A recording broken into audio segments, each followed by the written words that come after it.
نحمده ونصلي ونسلم على سيد الأنبياء والمرسلين أما بعد بسم الله الرحمن الرحيم يا أيها الذين آمنوا استعينوا بالصبر والصلاة إن الله مع الصابرين صدق الله عليه وسلم. اللهم صل على سيدنا ومولانا محمد وعلى آل سيدنا ومولانا محمد وبارك وسلم وصل عليه كما صليت وسلمت وباركت ورحمت وترحمت على إبراهيم وعلى آل إبراهيم إنك حميد مجيد. معزز خواتین و حضرات، السلام علیکم ورحمۃ اللہ وبرکاتہ. آج یکم شوال اور عید الفطر کا دن. آپ تمام بہنوں کو، بھائیوں کو عید الفطر بہت بہت مبارک. قرآن مجید فرقان حمید کی چھوٹی سی آیت میں آپ کے سامنے پیش کی ہے، جس میں اللہ جل جلالہ کا فرمان عظیم ہے کہ اے ایمان والو، جب بھی تمہیں مدد کی ضرورت پڑے تو صبر اور نماز کے ذریعے مدد حاصل کرو. آمنوا استعینوا بالصبر والصلاۃ ان اللہ مع الصابرین.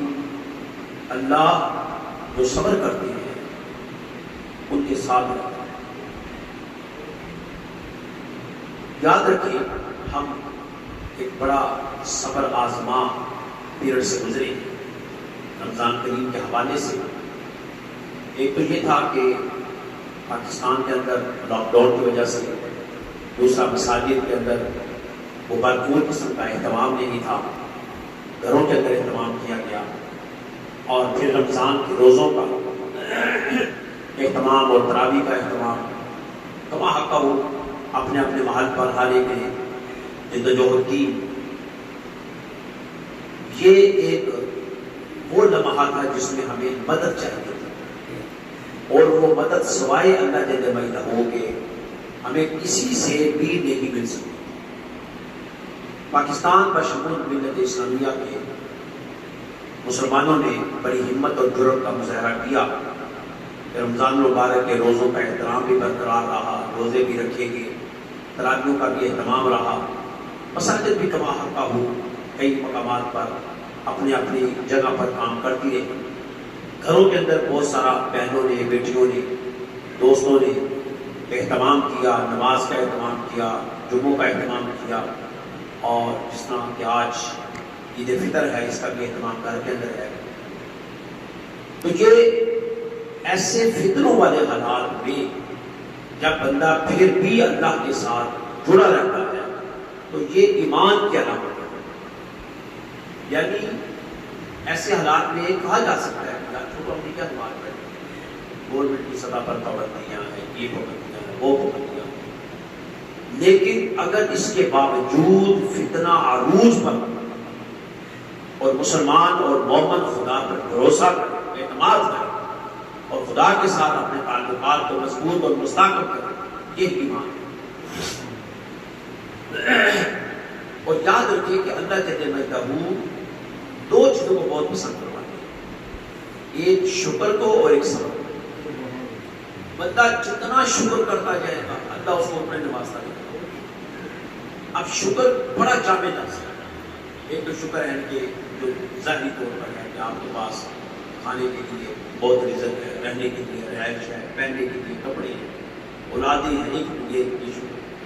ایک شکر یہ ہے کہ اللہ نے آپ کو ہاتھ پاؤں دیا، اللہ نے آپ کو آنکھیں دی، اللہ نے آپ کو کان دی، چلنے پھرنے کی صلاحیت دی. اس کا بھی شکر ادا کیا.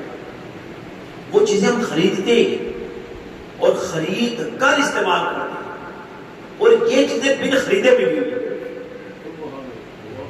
یعنی آپ یوں دیکھ لیجیے کہ معیار شکر یہ ہے، کبھی آپ گزرتے ہو اپنے محلوں میں اور آپ نے بڑا بہترین جوتا پہنا ہوا ہو، 1000 2000 3000 کا، اور راستے میں کہیں پانی کھڑا ہو تو کیا کرتے ہیں؟ جوتے اتار کر ہاتھ میں پکڑتے ہیں. اور اگر کوئی وہاں قریب درویش کھڑا ہوا آپ سے پوچھے میرے بھائی یہ جوتے تجھے اتار کر ہاتھ میں کیوں پکڑ لیتے؟ تو وہ کہے گا کہ تجھے نظر نہیں آ رہا کہ پانی اور جوتے خراب ہو جائیں گے؟ تو وہ جواب میں پوچھ سکتا ہے کہ یہ پاؤں جو ہیں اگر ان کو کوئی چیز لگ گئی، شیشہ لگ گیا، کوئی جانور یا کوئی بچھو یا کوئی وہ ڈس لے یا کوئی میخ لگ جائے، اگر اس کا نقصان ہو جائے تو اس کا کس سے زیادہ ہو؟ جوتوں کا تو زیادہ ہو جائے گا. لیکن جبلت کیا ہے کہ جوتے اس نے خود خریدے تھے اس لیے اس کی قدر تھی، اور پاؤں اس کو مفت میں ملے تھے اس لیے قدر تھی. شیخ سعدی رحمۃ اللہ تعالیٰ علیہ ایک دفعہ اللہ سے دعا کرنے لگے کہ مالک میں تیرا بھی عاشق، تیرے پیارے رسول کا بھی عاشق ہوں، لیکن مجھے اتنی طاقت نہیں کہ میں جوتے خرید سکوں. تو آپ یہ دعا کر کے سے گزر رہے تھے تو ایک آدمی گھسیٹتا ہوا، اس کے پاؤں نہیں تھے، گھسیٹ کا چل رہا، تو فوراً توبہ کی کہ نہیں میرے مالک، مجھے جوتے نہیں چاہیے، میرے پاؤں سلامت ہے، میرے لیے یہی کافی. بہت ساری نعمتیں اللہ تعالیٰ نے ہمیں ایسی دی ہیں جن کا کبھی ہم نے شکرانہ کیا ہی نہیں، اور ہمیں پتہ ہی نہیں. اگر آنکھ اللہ نہ کرے خراب ہو جائے تو بتائیں اس کا حل کیا؟ اگر زبان کی لذت آپ بہترین سے بہترین غذائیں میں ٹھنڈا کریں، زبان کی لذت ہی چھین جائے. مطلب کئی دفعہ آپ اندر میدے میں گرمی ہو جاتی ہے، تو دودھ پڑا ہوتا ہے آپ نہیں پی سکتے، کھانا پڑا ہوتا ہے آپ نہیں کھا سکتے، کئی چیزیں آپ کے لیے انواع و اقسام کی ہوتی ہیں، آپ کے دل نہیں کرتے. آپ اس وقت دیکھیں کہ یہ جو زبان کی لذت ہے یہ چھینی گئی، زبان کو بد ذائقہ کر دیا. اور اگر یہ مستقل بد ذائقہ ہو جائے تو پھر کیا ہوگا؟ اس لیے شکرانے کے طور پر ہمیشہ اس کی نعمتوں کا شکر ادا کریں، اور جب بھی نعمتوں کا شکر ادا کریں سب سے پہلے وہ نعمتیں جو اس نے آپ کو پھر جسم دی ہیں وہاں سے شروع کریں. جب وہاں سے شروع کریں گے تو نعمتوں میں اضافہ ہوگا. کیسے اضافہ ہوگا؟ آپ کی آنکھیں مضبوط رہیں گی، آپ کے ہاتھ مضبوط رہیں گے، آپ کے سننے اور سمجھنے اور بولنے کی طاقت محفوظ رہے گی. لیکن اگر آپ اس کو نظر انداز کریں گے تو یہ چیزیں ضائع ہو جائیں گی. کبھی بھی، بلکہ حدیث رسول صلی اللہ علیہ وسلم ہے کہ مشکل وقت آ جائے، اب اس کا دوسرا پہلو صبر کا، مشکل ترین وقت آ جائے تو موت کی تمنا نہ کرو. اس لیے موت کی تمنا تمہیں تو خدا نے موت دینی ہے، تو خدا کی عزت اور غیرت کو للکار رہے. اسی لیے خودکشی کو حرام قرار دیا کہ تمہیں نعمت دی گئی زندگی اور تم موت مانگ رہے ہو. کئی دفعہ ہم کہتے ہیں لڑتے لڑتے مر جانا یا تم مر جانا. تو آپ یہ دیکھیں کہ اگرچہ یہ لفظ غلط ہے لیکن یہ حقیقت میں کفران نعمت ہے. اگر کوئی بندہ شکر کے درجے پر پہنچنے کے لیے صبر کا مظاہرہ کرے تو یقیناً اس کا درجہ بڑھتا ہے.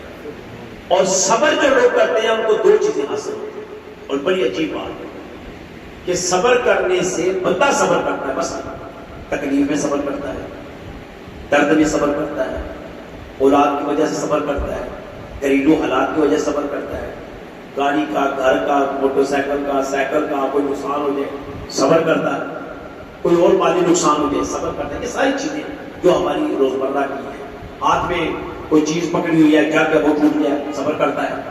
معمولی سی معمولی چیز سے لے کر قیمتی سی قیمتی چیز تک کرائے اور وہ صبر کرتا ہے. اللہ کیا فرماتے ہیں؟ ان اللہ مع الصابرین، جو صبر کرتا ہے میرا ساتھ اس کے ساتھ. اور اسی کے ساتھ دوسرا جملہ ہے یحب الصابرین، اللہ ان سے محبت کرتا ہے جو صبر کا مظاہرہ کرتا ہے. جب صبر کے مظاہرے سے معیت خدا بھی مل جائے اور محبت خدا بھی مل جائے تو یہ سودا سستا نہیں، یہ بہت اعلیٰ سودا ہے. تو مسلمان کی عظمت اور شان اسی وقت والا ہوگی جب وہ شکر اور صبر کے ساتھ اپنی زندگی کو گزارتا ہے. تو آج کا دن جو ہے یہ حقیقت میں صبر اور شکر کے درمیان گزرنے والے دن کہ آپ نے صبر کیا، پورا رمضان سارا دن صبر کا مظاہرہ کیا تو اللہ کی مدد معیت کی شکل میں، اللہ کی محبت اجر کی شکل میں ملی. دونوں چیزیں آپ کو حاصل ہوئی. اور شکرانہ کیا کیا؟ کہ روزے رکھنے کے باوجود یا اللہ تیرا شکر ہے جس کو قبول کرتا ہوں، یہ شکر ہے۔ تو جب آپ یہ کہیں گے تو پھر اللہ آپ کو اور توفیق دے، آپ کو اور ہمت دے۔ کئی مرتبہ ہمارے یہاں لوگ یہ کہتے ہیں بیماری ہے روزہ رکھنے سے پتہ نہیں کیا ہو جائے گا، اگرچہ وہ پوری آیت قرآن میں پڑھ لے تو اس کا اگلا جملہ ہے وَأَن تَصُومُوا خَيْرٌ لَكُمْ، اگر تم روزہ رکھ لو تمہارے حق میں بہتر ہے۔ بھئی ایک ڈاکٹر کہتا ہے آپ روزہ نہ رکھیں، وہ تو اتنی بے سمجھ لے کہ میں اس جملے کو کیا کہوں کہ اتنی ڈھٹائی کے ساتھ کہہ دیتے ہیں روزے چھوڑو، کیا ہوگا؟ موت آ جائے گی۔ کیا روزہ رکھے نہ رکھے موت نہیں آئے گی؟ جس طرح ابھی حرمین شریفین کو بند کر دیا گیا یا مسجدوں کا اتنا شور پڑا ہوا ہے کہ یہاں کہہ دیں یہاں بازاروں کا کوئی شور نہیں، اس کا کسی شکل میں بازار کھلے اور لوگ ایک ہجوم بپا ہو گیا لیکن مسجد میں ڈنڈا لے کر کھڑے۔ حالانکہ جب مصیبت آتی ہے تو بندہ سجدہ کرتا ہے، متبرک جگہ پر جاتا ہے، مقدس مقام پر جاتا ہے اور وہاں جا کر گریہ کرے گا، اللہ اس کو قبول کرے گا۔ ساری زندگی آپ جب جاتے ہوں گے حج کے لیے یا کوئی جاتا ہوگا جس کو کہتے ہوں گے میرے لیے بھی دعا کر اللہ تعالیٰ مجھے بھی عمرہ حج نصیب کرے، میں بھی بڑا تڑپ رہا ہوں، اور پھر جب اللہ تعالیٰ پہنچا دیں پھر کیا کہتے ہیں؟ بس اللہ جی اتنی بولتے ہیں۔ بڑی خواہش ہوتی ہے، یقیناً کرنی چاہیے، تمنا کرنی چاہیے۔ میرے آقا علیہ الصلوۃ والسلام کا فرمان ہے تمنا کرنی چاہیے مکہ کے لیے، مدینہ کے لیے، کاش یہاں اللہ تعالیٰ اس زمین کا خبیر ہمیں دے دے۔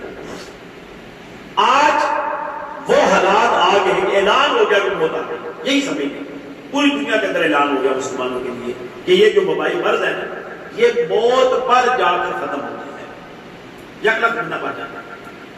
تو آج وقت موت کا آیا تو ہم نے حرمین بند کر دیا۔ وہ جو دعائیں کرتے تھے وہ کہاں چلی گئی؟ آج تو کھول دیتے تھے کہ جاؤ بھائی جس نے مرنا جا کر دھکے مانگا۔ اس کا مطلب یہ ہے کہ ہمارا ایمان کمزور تھا، اس کا مطلب ہے کہ ہمارے قول اور فعل میں تضاد، ہم وہاں موت نہیں مانگتے تھے، اگر مانگتے ہوتے تو وہ دروازے بند نہ ہوتے۔ اسی طرح مساجد کے دروازے نہ بند ہوتے۔ تو اب آپ اس پہلو کو لیں کہ رمضان کا مہینہ گزارا، صبر سے معیت خدا نصیب ہوئی اور اجر کی شکل میں محبت خدا نصیب ہوئی، اور شکر جب آپ نے کیا تو اللہ نے آپ کو طاقت دے، ہمت دے، قوت دے، آپ کے عذاب کو مضبوط کر دیا۔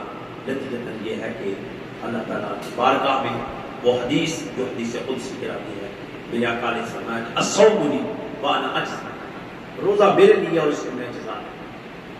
تو آج اس سے بڑھ کر کیا ہے کہ ہمیں جزا کسی عام بندے سے چاہیے، ہمیں جزا براہ راست خدا سے چاہیے۔ جب خدا سے براہ راست جزا ملے گی تو اس سے بڑا اجر ہی کوئی نہیں۔